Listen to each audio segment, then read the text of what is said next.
Abigail Disney was born carrying a name that shined brighter than any spotlight, Disney. While other kids drew castles, she grew up inside them. The world saw magic, but behind the curtains, there was silence. Abigail felt like a stranger in the very empire of fantasy. Every party, every gala dinner, every red carpet, it all felt like a performance. Her father, Roy E. Disney, was the direct heir to a multi-million-dollar empire. But Abigail never saw joy in his eyes, only numbers, contracts, and silent deals.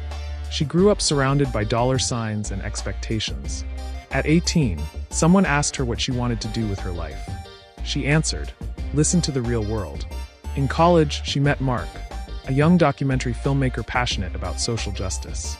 He didn't know who she was, and that was what made her fall in love. Mark took Abigail to war zones, slums, and forgotten communities. For the first time, she saw the world beyond the castle walls. But a single moment shattered everything. During a trip to the Congo, Abigail met women who had suffered unspeakable violence. One of them, with tears in her eyes, asked, "Are you one of those who build perfect worlds to hide real suffering?" It broke her. She returned to the US and confronted her own family. "I can't pretend to live in your world anymore." Abigail started donating parts of her fortune. She produced documentaries exposing injustice, even inside major corporations. The family tried to silence her. Lawyers got involved. Her inheritance was put at risk. Then, in a bold interview, Abigail said the unthinkable. "If being a Disney means staying quiet, I'd rather be nothing." The world paused. Headlines screamed, "Walt Disney's granddaughter breaks from the legacy." But Abigail was only beginning her own story, one that didn't pass through castles, but through real battlegrounds. And her love for Mark? Still beating. But Abigail's journey had only just begun. Abigail was now seen as the rebel of the empire, the woman who dared to say no to the dream machine. But it wasn't a dream she wanted. She wanted to wake up.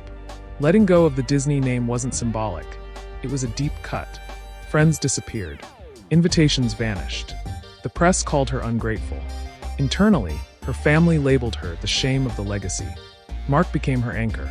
Together, they traveled the world with a camera and a backpack. They filmed the forgotten, the invisible, the silenced. Abigail funded schools, supported survivors, and amplified voices no one wanted to hear. But truth has a high cost. On one of those trips in Yemen, Mark was struck by shrapnel during an airstrike. Abigail held him in her arms, screaming for help in a language she didn't speak.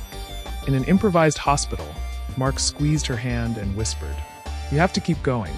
Even without me." He didn't make it. Abigail went silent. For a year, she vanished. No interviews. No projects. Just grief. The world thought she had given up. But when she returned, she came back stronger. She launched the Piece by Piece Foundation, focused on rebuilding war zones through education, art, and female leadership.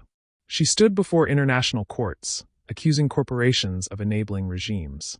And at a UN conference, she looked into a room full of CEOs and said, "No brand, not even mine, is above human pain." Today, Abigail lives in a modest New York neighborhood. She walks to work, eats at local cafes. She refused to rejoin the Disney empire. Someone once asked her, "Don't you miss the luxury life?" She replied, "I miss Mark, but I never had to give him up." The woman who gave up billions to hear the world is now heard by it.